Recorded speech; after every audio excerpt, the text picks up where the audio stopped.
Sim, boa noite. Começando bem a semana. Começamos bem a semana, né? Ontem live com Dagoberto Feliz e Ernesto Piccolo. Hoje live com Dirceu Alves Júnior, meu convidado já chegou.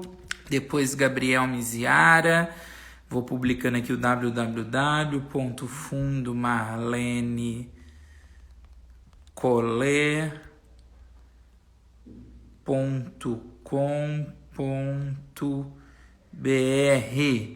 Vincenzo Ritti, querido Solar, Itamar Dol, já vou convidar o Dirceu aí, pra gente começar esse papo.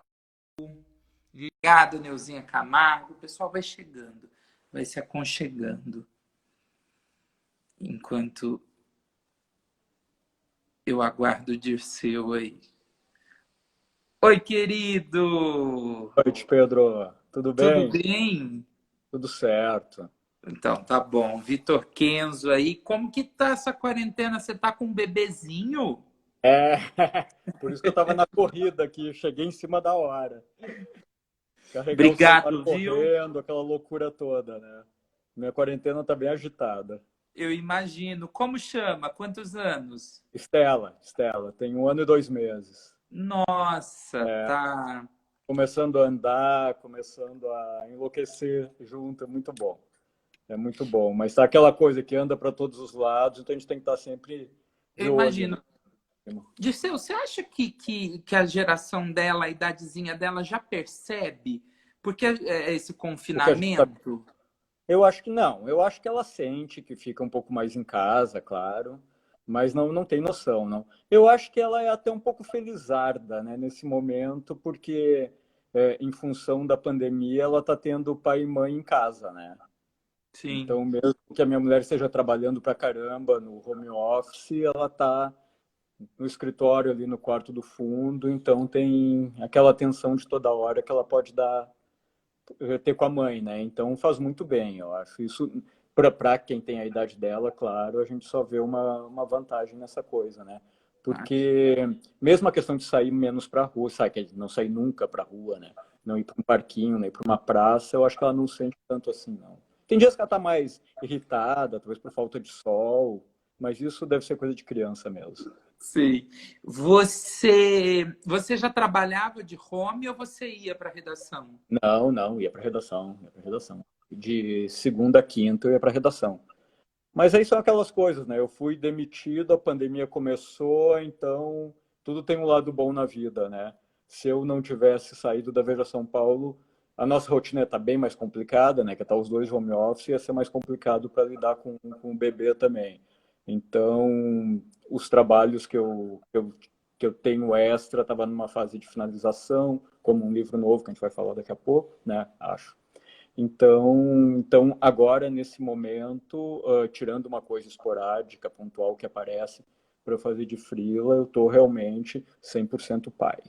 E isso é importante, né? Isso é uma coisa muito bacana, porque é uma oportunidade rara e é uma oportunidade que eu não teria se tivesse num ritmo de vida normal, né? Então, fico pensando que eu estou vendo a minha filha dar os primeiros passos, ensaiar as Olha, primeiras palavras, isso é bonito. você sabe que o universo conspira muito a favor, né? Eu estava conversando com um amigo que é diretor de TV e que passou por isso também, foi demitido. E estava conversando com ele 40 minutos antes da gente começar nosso papo, Ah, né? E a bebezinha dele vai nascer na primeira semana de setembro, e é a mesma coisa. Ele falou, cara, eu não sei, eu acho que eu ganhei um presente do universo, porque eu vou poder estar mais com a minha filha, eu não estava suportando mais essa rotina, e agora estar em casa nesse momento para vê-la e deixar um pouco de lado esse mundo da mídia, da TV e tudo mais, eu acho que há males que vêm para o bem. e teve Né? algumas No pessoas. seu caso especificamente, o público perdeu a tua escrita ali, né? Naquele veículo. Mas também não tá, o teatro não está acontecendo, né? Então tem gente que brinca comigo, né? Que que o teatro parou e eu parei de escrever para Veja São Paulo também, então o teatro está parado. Então, o teatro, como manifestação de palco presencial, claro, né? Está parado. Então, a gente vai ver isso quando retomar, quando acontecer. Nesse momento, eu não estou sentindo tanto essa perda, né? Claro, existe uma questão financeira, existem vários fatores, outros, né? Mas existe a questão de que realmente os teatros estão parados, as casas de espetáculos não estão funcionando. Então, eu não senti ainda essa diferença no exercício da profissão, né? Até porque teve um início bom, porque como eu estou finalizando a minha segunda biografia, né, que é a biografia do Sérgio Manberti, então deu para eu dar essa atenção maior também. Então, tudo está correndo certinho. Quando Tem que tudo entrar voltar ao uma normal, massa, você tá tem que entrar disposto uma a grana voltar a massa escrever. das partes, né? Oi? E quando tudo voltar, mas quando tudo voltar ao normal, você está à disposição para voltar a escrever, né? Não sei. Com certeza, estamos aí. Até porque tem uma filha para sustentar, né? Então, A não dá Maria para ficar de babá. Alicia, Não dá pode para falar, ficar de desculpa. babá a vida toda, não, nem Não, dá. não, não, Nem faz bem para ela, nem para mim também, né? não. É, Maria Alicia está falando, Brasil precisa valorizar seus talentos, salva como um efeito de Instagram, daí em toda live você ativa. O Brasil irá patrocinar seus artistas. Isso a gente paga para ver, né? O melhor não paga porque vai perder o dinheiro, né? Sim, Então, é. mais Dirceu, você complicado. Diga. começou É uma dúvida que eu tenho quando a gente vai pesquisar sua vida. Você começou a ver ou a escrever sobre teatro no final dos anos 80? Não, comecei a ver, comecei a ver. Eu tenho 45 anos, né? Eu comecei a frequentar teatro, que eu digo, frequentar mesmo, foi em 87, 88, 89, Em nesse Porto período, Alegre. em Porto Alegre, que eu tinha por volta de 13 anos, que é aquele velho clássico, né? Eu me interessava pelo que estava em cartaz, os espetáculos que iam para Porto Alegre, e encher o saco da minha mãe, fazer ela me levar, e eu fui começando a assistir nessa época. Eu comecei no jornalismo em 93, que foi o ano que eu entrei na faculdade, e eu entrei na faculdade em março, no primeiro semestre, e em dezembro de 93 eu já comecei a trabalhar na redação do Jornal Zero Hora. E trabalhei ininterruptamente em redação até agora, né? Até fevereiro desse ano. Sim, Porque eu fiquei todo você trabalhou no Zero Hora, depois você passou Isto é, pela gente. Isto É e depois a É, Veja. exatamente. Eu fiquei de 93 até 2002 na Zero Hora, foram 8 anos. Eu entrei na Zero Hora em dezembro de 93, me formei em dezembro de 96.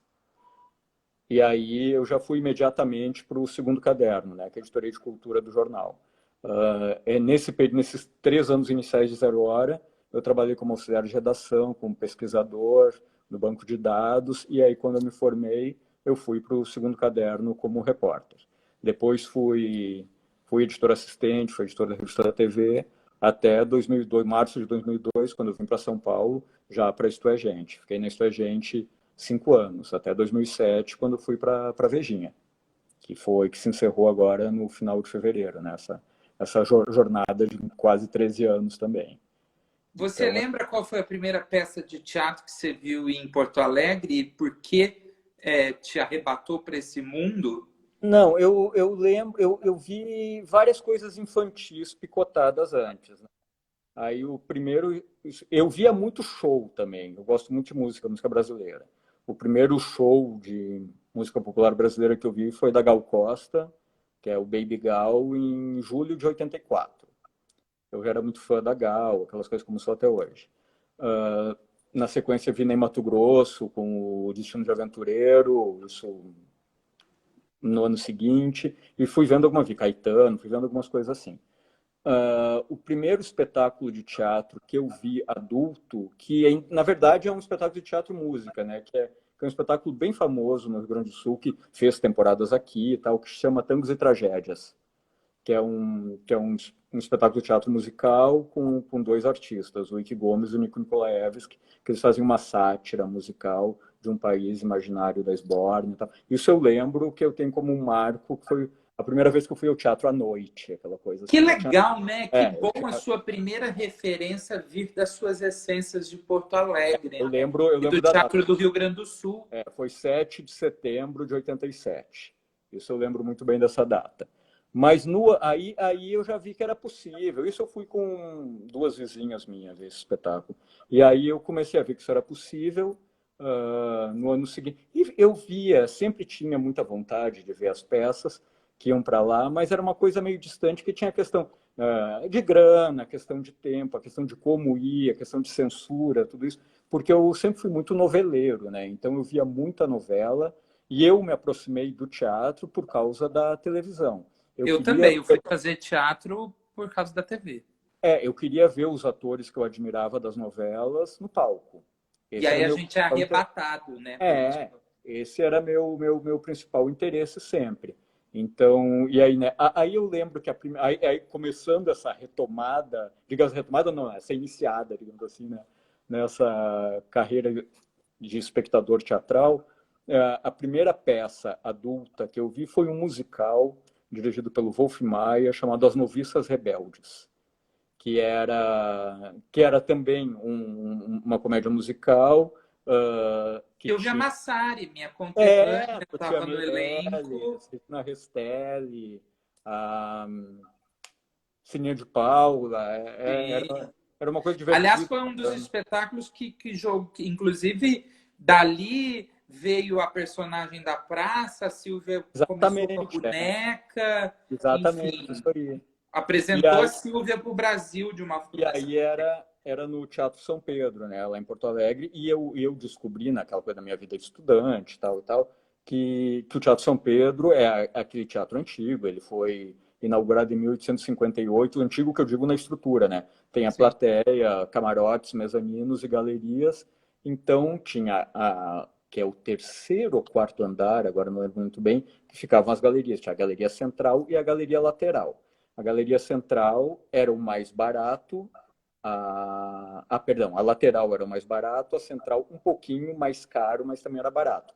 Então eu comecei aí, eu ia na galeria lateral, chegava super cedo, que as galerias não eram numeradas, né? Então ficava lá no melhor canto para ver, para não ter a visão prejudicada, né? Como esses lugares costumam ter, né? E era bem em conta o ingresso. Depois eu comecei a ver que a diferença para a Galeria Central não era tão cara assim, e passei aí para a Galeria Central, no caso do São Pedro. Você foi apurando o seu gosto também.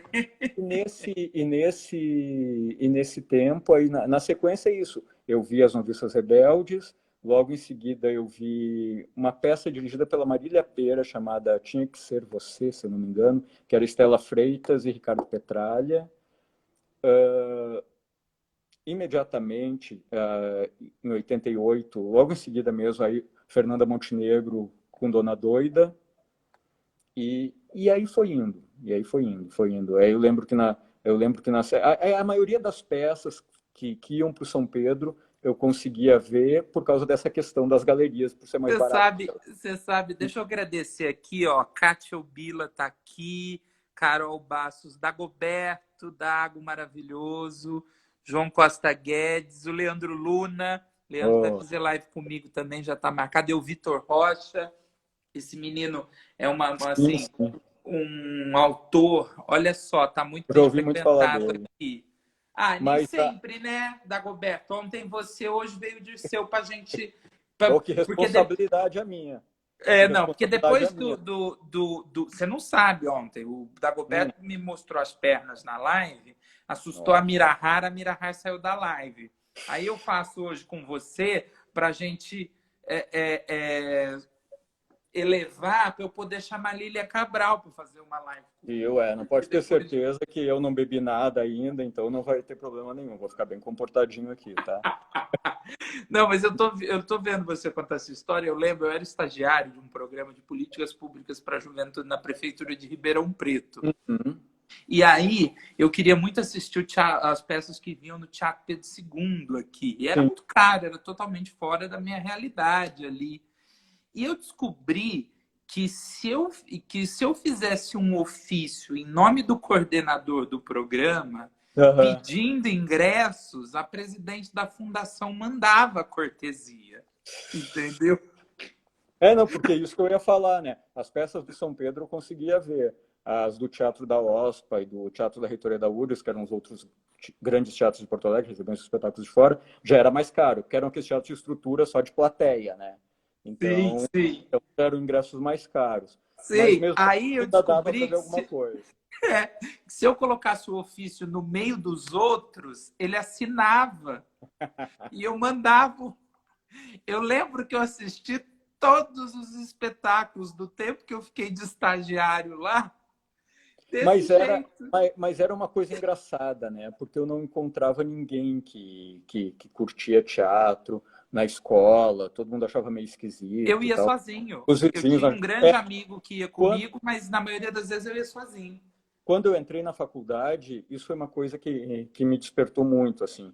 Que quando eu entrei na faculdade, eu vi que tinham várias outras pessoas que também gostavam de teatro, que também iam ver aqueles espetáculos. Então, foi uma coisa que eu me achei mais um pouco, né? Como, como cinema também. Eu ia muito ao cinema, a minha adolescência toda eu ia muito ao cinema, porque meu pai trabalha ainda numa empresa que é ligada a um grupo de cinemas, que tem cinemas em Porto Alegre, né? Então eu tinha uma carteira permanente, eu tinha não, né? Meu pai tinha uma carteira permanente e eu entrava de graça na maioria das salas. Então eu ia muito ao cinema. E já tinha aquela coisa também que eu via filmes mais esquisitos, filmes de arte, filmes que os outros achavam mais estranhos. Quando eu entrei na faculdade, eu vi que tinham várias pessoas que gostavam daqueles filmes, daquelas peças, daquela coisa que eu também gostava. Então, eu acho que Aliás, o Mário Viana fala que a modernidade da sua escrita e da sua crítica se deve ao fato de você não ver só teatro. E é muito legal porque aí ele chegou até a escrever sobre isso uma sim, vez. sim. E é muito legal você falar sobre isso porque você desse momento já citou os shows e os cinemas, que são referências que ele coloca em relação à sua escrita. Você Porque os, acha que o cinema, a música, os shows e as artes plásticas e todas as outras e a expressões telenovela artísticas também. que A você telenovela é muito. consome, elas compõem a sua crítica? Não, sem dúvida. E a telenovela que também é grande formadora nisso, Sim, né? sim, sim, sim. E também não só pela que hoje é usado na crítica, mas é uma coisa que vem do meu exercício mesmo no jornalismo, né? Que na verdade esse funil, a coisa foi se afunilando. Eu passei a escrever somente sobre teatro na Veja São Paulo, porque no período todo da Zero Hora, como no período da Isto é Gente, eu cobria música, cinema, televisão, literatura, eu fazia todas as áreas.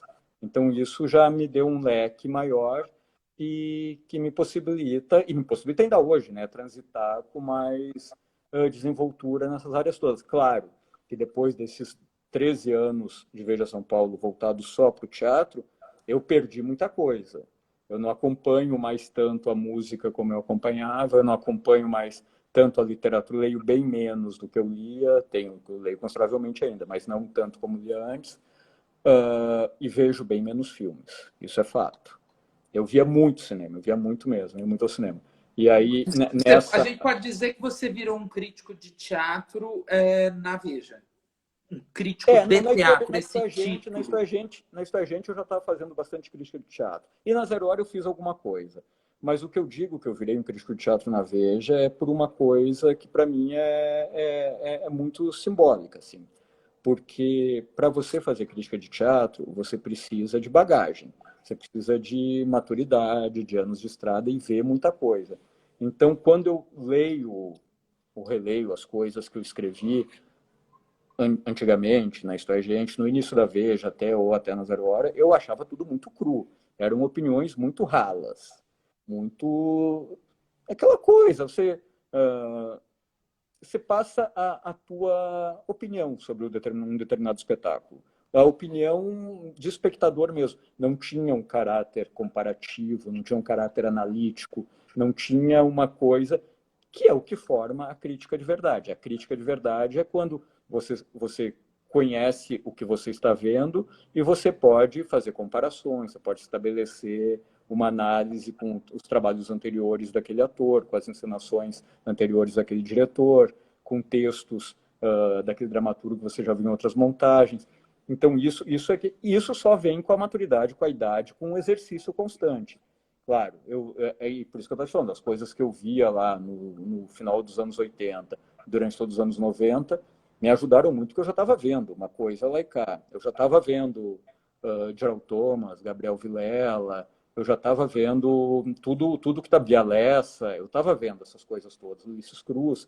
Então, óbvio que quando eu vou me concentrar mais na crítica teatral e eu vejo um trabalho desses caras, eu tenho uma memória boa também, sempre tive.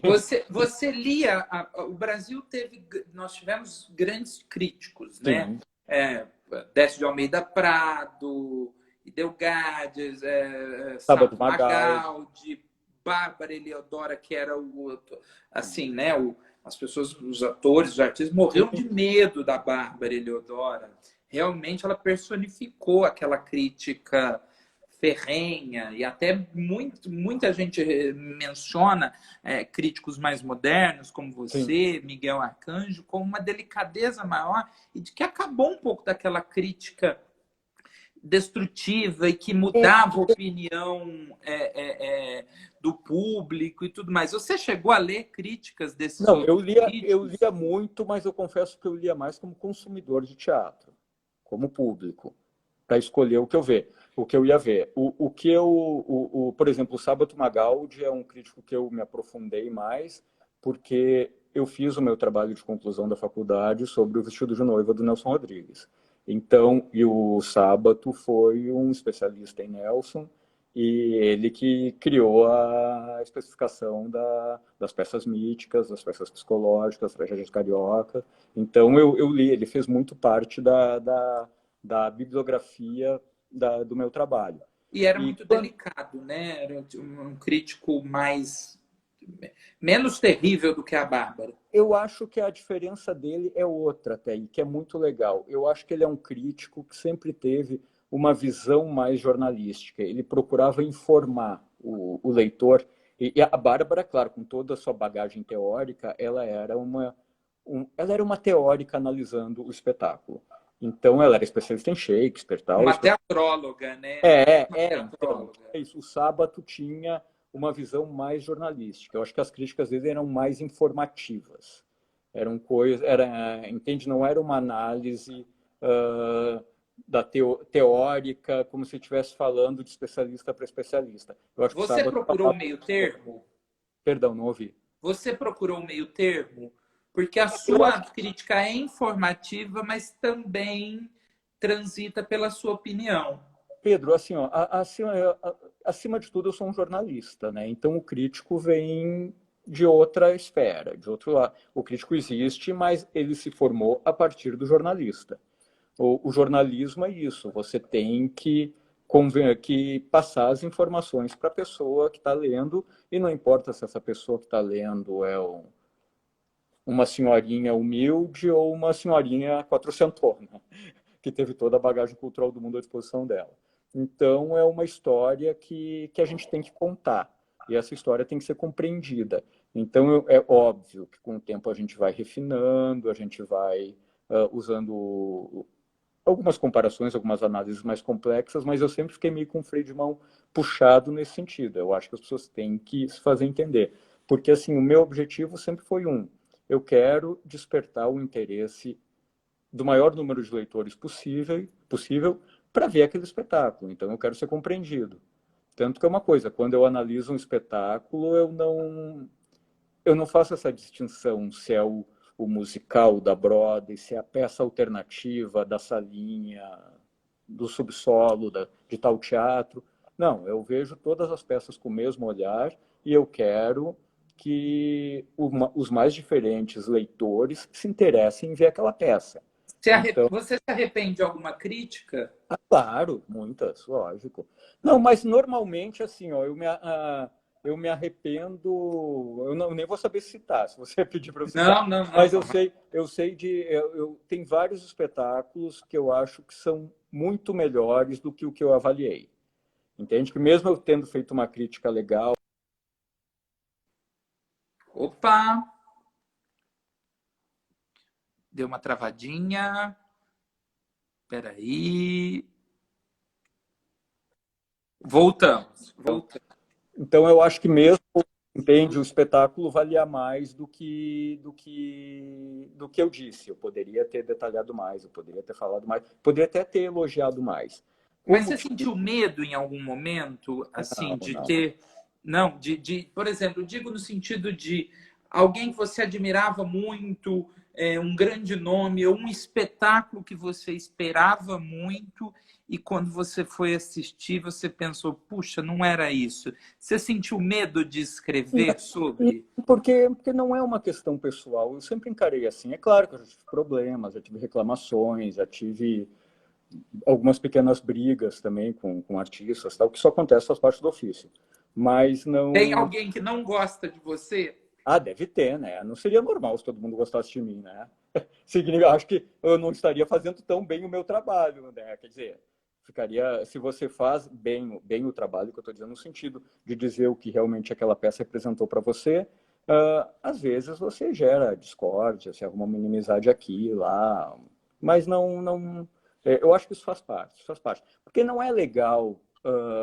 A gente sabe como é complicado fazer teatro, a gente sabe como é difícil levantar um espetáculo, cumprir uma temporada, alugar um espaço, levar o público para lá. Então, realmente, se vem um jornalista e não gosta do seu trabalho, escreve mal, escreve falando mal do seu trabalho, fica uma tristeza no ar. E aí vem uma amargura, vem um problema.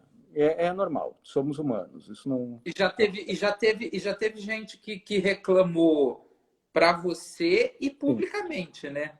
Sim, publicamente, para mim, em redes sociais, para a chefia, de todas as formas. Todas as formas já existiu esse tipo de questão. Mas eu não me abalo com isso, não, porque eu sempre tive a convicção que eu estava fazendo o meu trabalho de uma forma correta, de uma forma bacana, tal. Então não é claro que chateia, é claro que você não quer criar inimizade com ninguém, mas tem uma, mas eu acho que faz parte do jogo, né? Faz parte do jogo. Se não for para entende? Não é tudo cor-de-rosa, não é todo espetáculo que é maravilhoso, não é todo ator que vive ali um grande momento. Então faz sentido. Tem coisas que não são legais, tem coisas que não. Assim, só uma coisa que não pode nunca ser perdida, né? É uma opinião pessoal. Uma opinião pessoal de um profissional que tem uma bagagem a mais, que tem uma experiência a mais, que assiste mais coisas que a média, mas é uma opinião pessoal. Então, como é uma opinião, é um ponto de vista particular, óbvio que leva a ter desavenças, leva a discordâncias, né, melhor dizendo. Mas quando se elogia, todo mundo fica muito feliz, né? Com certeza, Aí, com certeza. Me diz uma coisa, dá para colocar 5 espetáculos aí num dedo da mão? eu sou péssimo de fazer lista, sou péssimo. Não, tem coisas muito marcantes, assim. E aí essa coisa a questão de ser marcante envolve muito momento da sua vida. Por exemplo, quando eu vi o Mistério de Irma Vap, em 1989, com Marco Nanini e Ney Torraca, foi uma coisa deslumbrante para mim. Eu nunca tinha visto dois atores no palco com aquelas trocas de roupas em segundos. Então, não quero dizer que isso seja um sim, que o Irma Vap seja um dos cinco espetáculos da minha vida, mas foi uma coisa que me pegou muito naquele momento, que eu achei muito, muito bom. Eu gosto muito de Agreste, eu gosto muito do Sete Afluentes do Rio Ota, mas pode ser que tenha sido naquele momento que eu vi também. Não sei se eu visse Agreste hoje de novo, se ia me pegar tanto. Mas são espetáculos que me marcaram muito naquele momento, né? Mais recentemente, Luiz Antônio Gabriela, Inonite, tem coisas muito, Luiz muito... Antônio Gabriela, ele É, arrebentou muitos corações, né, no teatro. é. Então é uma coisa que é por isso que eu não sei dizer quais são os 5 melhores, os 10 melhores, tal. sempre que tem que fazer essa lista de fim de ano, eu sofro um pouco, porque eu acho que cada espetáculo tem especificidades, né? Então, se você vai dizer esse é o melhor, esse é o pior, esse é... Mas é legal você dizer que foram. É isso mesmo que eu queria, que independente da crítica ou da análise ou do momento do teatro brasileiro, aqueles que tiveram alguma importância ou algum significado para você. É, e aí são espetáculos que eu gostei muito, mas eu acho que está mais ligado até à minha trajetória. A Falecida, do Gabriel Vilela, quando eu vi, eu achei sensacional. Maria Padilha, fazendo a Zulmira, aquela mesa de bilhar, eles regindo a trilha sonora. Eu estava muito envolvido com o Nelson Rodrigues na época, do trabalho de conclusão. Foi um espetáculo que bateu bastante para mim também. Mas eu não sei te dizer. Tanto que é isso, se você me perguntar de música, se você me perguntar, eu sempre tenho uma dúvida, assim, sabe? Ah, quem é o melhor cantor, quem é o melhor compositor? Essa coisa você prefere Chico Caetano, Elis Ogal? Eu sempre, eu tenho até a minha opinião, mas eu sempre fico meio naquela, Na, não na sei. dúvida, né? Olha só, o Edu está perguntando, Oi, Dirceu, Edu. você acha que a crítica teatral teria algo a mudar acompanhando alguma evolução? Eu não sei se seria o que essa evolução tecnológica, evolução do teatro hoje. Eu não sei. Eu acho que a crítica deveria buscar mais essa comunicação com o público. Que o que eu vejo muitas vezes, sem querer questionar colega nenhum, não é isso, é que eles escrevem, muitos críticos escrevem para uma bolha, para uma panelinha muito pequena. E essa panelinha não é o público que vai no teatro. Então tem aquelas críticas que você lê que são tão herméticas que você termina o texto e pergunta, ué, será que esse cara gostou ou não gostou? Você não acha que é um pouco do crítico que gostaria de ser um dramaturgo? Pode ser, mas aí não sei, né? Cada um com suas necessidades, com seus desejos, com suas frustrações, né? Quem sou eu para falar isso? Mas eu acho que tem essa questão muito de ter uma erudição, que na verdade é o seguinte, né? O crítico está fazendo um serviço cultural, que é óbvio, que é analisar o espetáculo, que é mostrar o que é bom, o que é ruim naquele espetáculo, mas acima de tudo é dizer para aquele leitor do jornal, da revista, do site, enfim, ou da TV, se ele comenta na TV, dizer se vale a pena ou não você ver aquela peça. Então, ele tem que ser compreendido. É isso que eu acho. Eu acho que tinha que ter um esforço para ser mais compreendido, para não ser aquele dono da verdade. Não é que é isso, eu posso adorar uma peça, eu posso escrever maravilhas da peça, e essa peça não bater em você, então não é uma sentença, entende? É só uma opinião de uma pessoa que é mais embasada, que vê mais coisas e que é paga para fazer aquilo. Por isso que não dá para ser deselegante também. Entende? Talvez até tenha sido algumas vezes, mas é um erro, não dá para ser Sim. deselegante. Os Você tem grandes que... atores e as grandes atrizes do coração do Dirceu. Como espectador. Gente, eu vou ser redundante, é óbvio. Fernanda Montenegro é uma emoção tremenda sempre. Eu gosto muito da Renata Sorrah, embora tenha visto a Renata Sorrah já bem amarelando no palco. Como, por exemplo, no Macbeth do Oderbal, a Renata Sorrah decepcionou, na minha opinião, bastante. Denise Weinberg, extraordinária, não perco nada. Clara Carvalho, eu gosto muito. Gosto da Marieta Severo, gosto da Beth Faria. André Beltrão, atores, Marco Nanini, o Neila Torraca, gosto do Fagundes. Vi algumas coisas do Paulo Outram que eu gostei muito também. Pensando o Zé Carlos Machado, eu gosto muito, já que eu citei a Denise e a Clara do Tapa, o Zé Carlos Machado. Tem, claro, os atores do meu coração de espectador. Quem é Mas o grande ator contemporâneo do momento fazendo teatro? eu não sei, cara, eu não sou bom dessas listas. Eu não sou bom dessas listas. Olha, hoje em dia, Ah, você me pegou, você me pegou. Eu não vou saber te dizer assim, até porque eu posso ser injusto assim com muita coisa.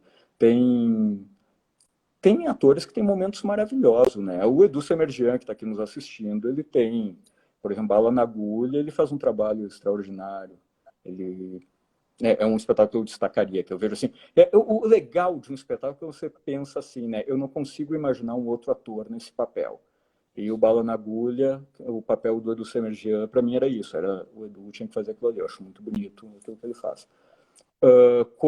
Mas gosto muito do Marat Descartes, gosto do Rodrigo Bolzan, gosto do Dagoberto. Tem muita gente que eu gosto dos trabalhos, assim, que é aquelas pessoas que eu vou assistir sempre. E certamente eu estou. Fernando Eiras, Emílio de Mello, sei lá, daqui a pouco eu vou. Entende? A gente vai acabar a nossa conversa que eu vou lembrar, porra, eu não citei É que fulano. eu adoro o papo com ele, porque a gente vai lembrando de gente É, que é isso é bom. mas Não eu, esquecer alguém não faz, não perde o valor de lembrar de alguns é, outros. Mas, assim, nas mulheres eu saberia disparado. Assim, por exemplo, a Denise Weinberg é uma atriz que eu tiro o chapéu sempre que eu vejo. Assim, é uma coisa que eu acho ela realmente muito, muito, muito boa, muito boa. Mas eu não sou muito bom mesmo, assim, para estabelecer Tem essa, alguém que essa... você gostaria de ver de novo que já foi embora? Ai, eu queria ver a Cacilda Becker, né, que quase ninguém Falei viu. de novo. Gostaria muito de ver. Eu queria ver a Elis Regina no palco, Cazuza no palco, que eu não vi, fugindo um pouco, né, para a questão da música. A Elis e o Cazuza são duas. O Cazuza, eu queria. Quando o show Ideologia teve em Porto Alegre, eu não fui porque eu não tinha dinheiro. Então é uma frustração que eu tenho. Eu poderia ter visto o Cazuza. O Rubens Correia também é um ator que eu gostaria muito Quer dizer, não, eu vi o Rubens Correia, eu vi o Rubens Correia. Vi o Valmor e a Tônia em Um Equilíbrio Delicado, que foi um espetáculo muito marcante também. Agora Ah, eu daria tudo para é. ter. Ó, Dago, professor. O Então tem. Dudu Pelizari tá aqui. O Dudu falou: ama a biografia. Aliás, eu vou fazer live com o Dudu amanhã. Ama a Ah, biografia do Andreato. o livro do Elias foi uma coisa Vamos muito falar já já bacana, deles. Já já. muito fascinante. Mas eu daria tudo para ver o Raul Cortez. O Raul Cortez, eu vi duas vezes o Raul Cortez. ah, eu vi numa comédia chamada Checkmate, que nem era dos grandes momentos dele. Então, eu acho que eu me devia, né, ver um outro espetáculo do Raul Cortez. E vi um outro dele também, que foi a montagem do Rei Lear dele. Nessa época também, que a gente estava falando lá de trás, eu vi aquelas comédias maravilhosas do Juca de Oliveira. Eu vi Menomale, eu vi Caixa 2. Então, são coisas muito. São espetáculos que me marcaram de outra forma, até porque eu estava descobrindo, né? Descobrindo o teatro nessa época. Você acha que o ator pode ficar bom? Já aconteceu daquele que você Ah, falava, meu Deus, não vou ver nunca mais, não leva jeito, ele é ruim, ele é televisivo demais, ele é isso, ele é aquilo, e que você deu o braço a torcer? não, eu acho que assim, existe uma coisa que é talento, existe uma coisa que é vocação, entende? O talento você pode lapidar, aprimorar, tá, mas você não chega atrás, não vai transformar. Mas se você é muito vocacionado, se você trabalhar muito, se você estudar muito, se você correr atrás, você não vou dizer que você vai virar um grande ator, mas você pode virar um bom ator. Eu acho que tem essa questão da dedicação. Tem vários grandes atores brasileiros que a gente. Que, por exemplo, o Sérgio Brito era um ator que todo mundo falava, né? Eu já vi ele algumas vezes no palco, vi várias vezes, mas todo mundo falava que era um ator muito mais vocacionado, que ele precisava de um grande diretor para alcançar um resultado melhor. Mas ele era tão apaixonado pelo teatro que ele corria atrás e ele fazia. Ele levantava as produções dele, ele transformava tudo, né? Mas é um exemplo. Mas acho que tem muita gente que corre atrás mesmo, que faz diferente e que vai trabalhando, vai exercitando. E isso acho que vale, Pedro, para qualquer profissão, sabe? Eu acho que no jornalismo tem muito O isso também. esforço é É, importante, tem o seu é, valor, né? é um exercício, né? É um exercício.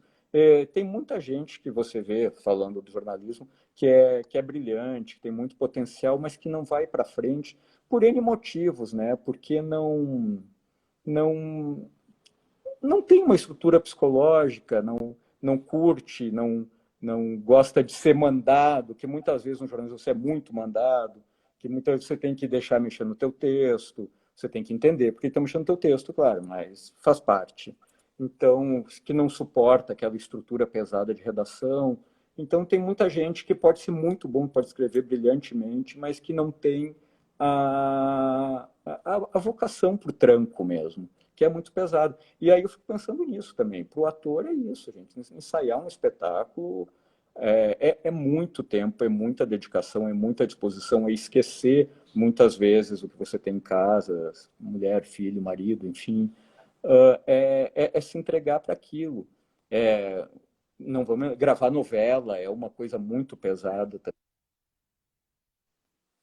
Opa, travou um pouquinho, já voltamos. Voltou.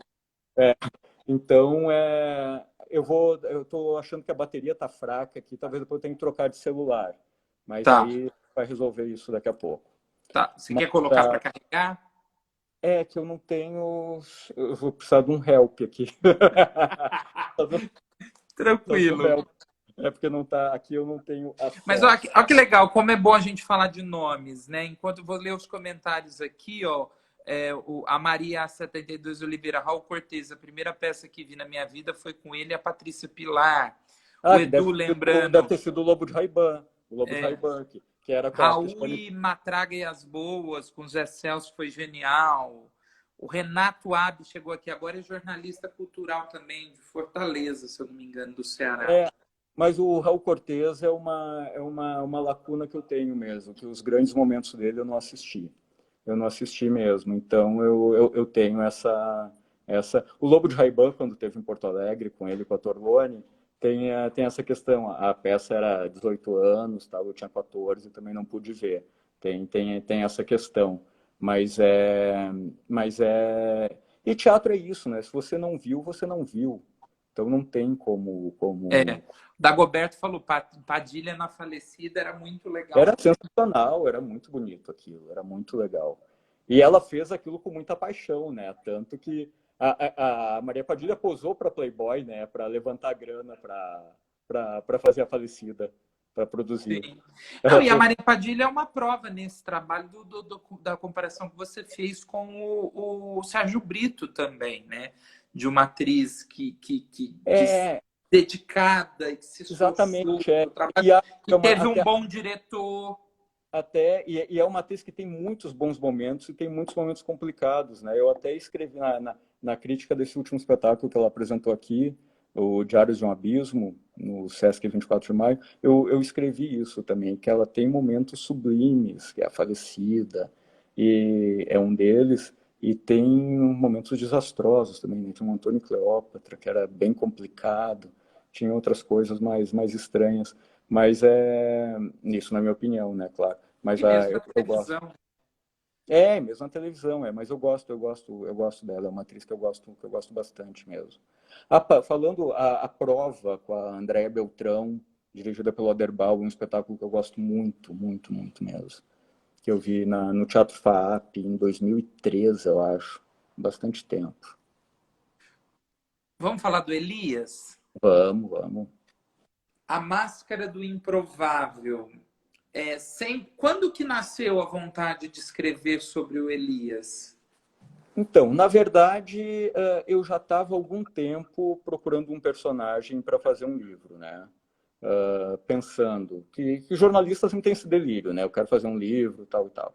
Eu tava pensando há algum tempo. E eu não encontrava um personagem, que eu não queria alguém muito óbvio e também não queria ah, alguém que tivesse uma vida super linear, que não tivesse grandes novidades. para contar, para E tem um explorar. momento que você fica meio assim, com medo de. Depois da coleção Aplauso, você fica um pouco com medo de se repetir nas biografias. Exatamente, tem isso também, né? A Aplauso mapeou muita gente, né? Embora seja mais um relato, ali não seja uma coisa tão aprofundada, né? Mas É. aí eu ficava pensando muito. E o Elias surgiu. Assim, eu conhecia o Elias de vista, tinha entrevistado ele por telefone 3 ou 4 vezes, mas nunca tinha nenhum contato, nunca tinha conversado com ele, nunca tinha falado de fato com ele. Tinha falado por telefone, coisas rápidas, tal, fazer feito entrevistas pequenas. E e um dia eu fui fazer uma matéria para a Veja São Paulo com ele, um perfil com ele, que ele estava com 4 ou 5 peças em cartaz como diretor e estava ensaiando uma para estrear. E ali eu conheci a história pessoal dele, e aí me encantou. Eu disse, olha, eu tenho esse personagem, que é um cara que moveu muitas barreiras, né? Transformou muita coisa na vida dele pela vocação de ser ator, pelo desejo de ser ator. Ali eu já me encantei, que tinha todos os clichês de um bom romance, digamos assim, né? Um homem de uma família muito pobre, que vem, que começa vivendo numa dureza completa, e aí um dia decide ser ator, mas ao mesmo tempo a gente sabe que a maioria dos artistas vem de não de um berço esplêndido necessariamente, mas de uma situação mais confortável e de uma bagagem Sim. cultural mais significativa, né? E aí o Elias não era esse caso. E ele vai aos poucos comendo pelas beiradas, né? Faz teatro amador, começa a trabalhar como camareiro do Antônio Fagundes, contra a regra do Renato Borg e da Esther Góes, vai trabalhar no presídio feminino, onde ele começa a exercitar o lado dele de diretor e dramaturgo com as presas e montagens no presídio. Então isso começou a me chamar muita atenção. E aí eu vi que eu tinha um personagem interessante para explorar e que muita gente, mesmo do meio artístico, mesmo pessoas mais ou menos próximas do Elias, não conheciam essa história dele. Não conheciam. Você sabe, eu acho o Elias engraçadíssimo. Ele tem um tempo de humor próprio. A Ele é live, muito. eu vim fazer a live com o Elias, achei que ia ser uma live assim, né, séria, visitando a história, os trabalhos. Saiu de eu derrubei Paulo Altran, e ele é engraçado, e ele vai brincando com todo mundo que passa por aqui, enchendo o saco dos companheiros de trabalho. Ele é uma pessoa muito gostosa de se ter por perto, além do grande talento que ele é. Ele é muito irônico, né? E Muito. ele fala muitas verdades disfarçadas. Isso é que eu gosto dele. Ele fala muitas verdades num tom de deboche que é a marca dele, né? Isso é muito legal. E é um homem apaixonado pela arte, que essa arte transformou a vida dele mesmo. Então ele tem essa gratidão ao teatro e ao mesmo tempo é um artista completamente independente, né? O Elias ele faz somente o que ele quer. Eu digo até no livro isso, né? Que ele herdou a grande musa dele, a Maria Bethânia, né? É a pessoa que ele viu a Bethânia fazendo o show Rosa dos Ventos lá em 72 e aí teve certeza que ele ia ser ator naquele momento. Ele quis pensar em fazer algo semelhante ao que aquela mulher fazia, né? Encantar a plateia daquele jeito. E ele pegou essa independência da Bethânia também, essa coisa de só fazer o que quer, ela, no caso, só gravar o que gosta, só cantar Ele só faz os espetáculos que ele quer, ganhando pouco, ganhando mal, ganhando um pouco mais, tal. Ele tem um respeito muito grande pela vontade dele. E que não é só a vontade artística, né? O Elias é isso.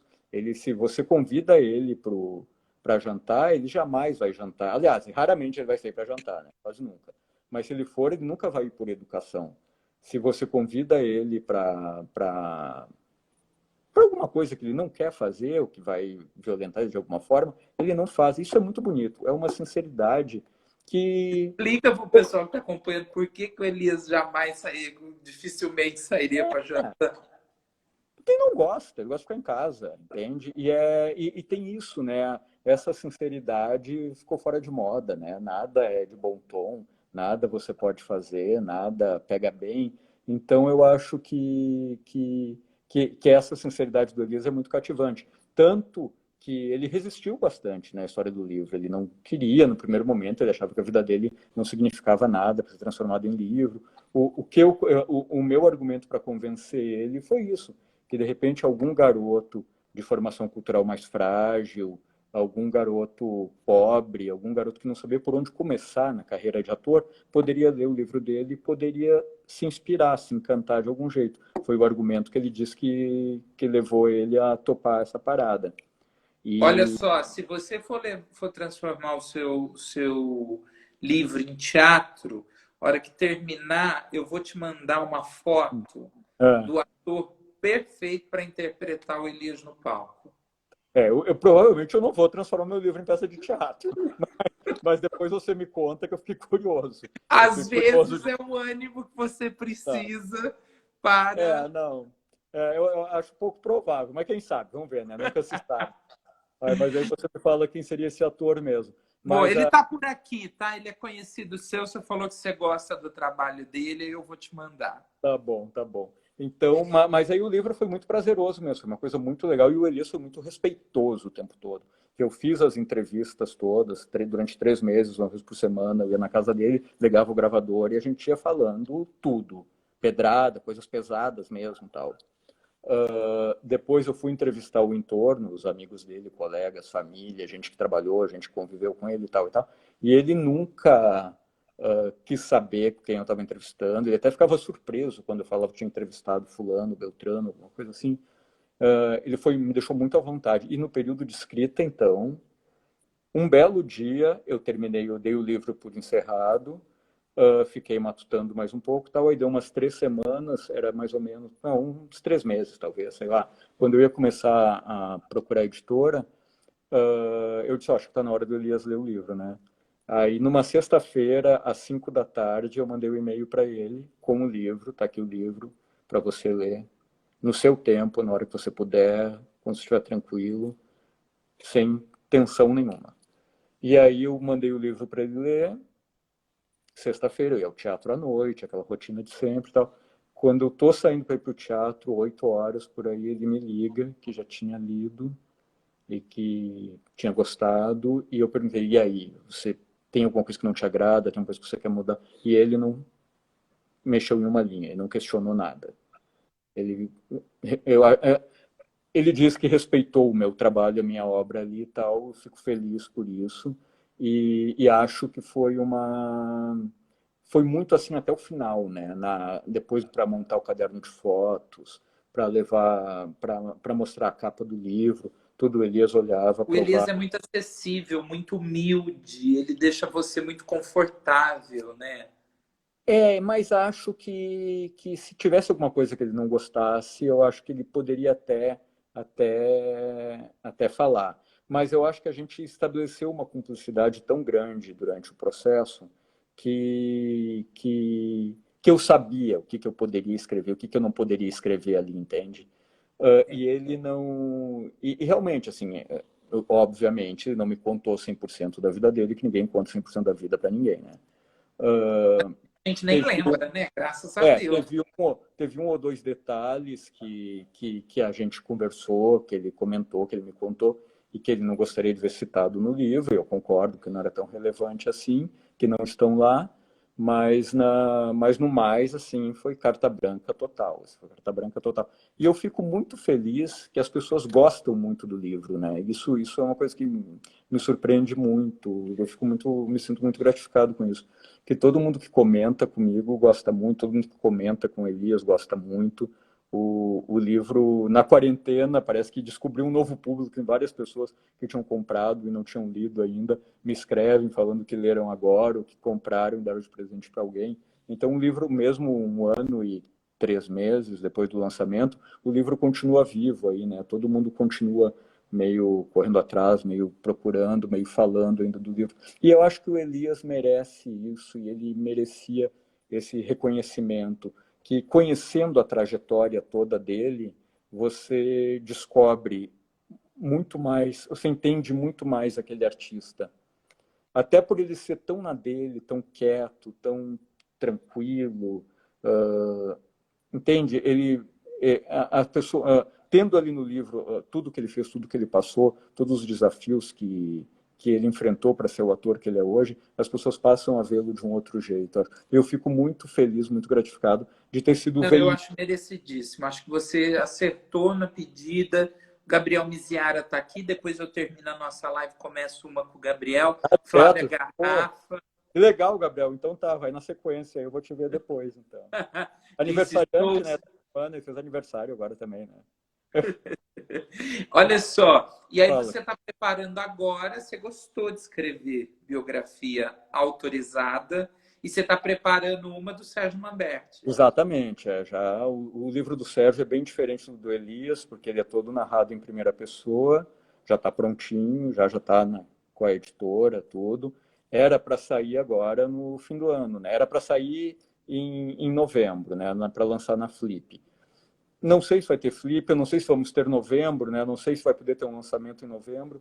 Então a coisa está está sendo tudo preparado e trabalhado para ser lançado em novembro.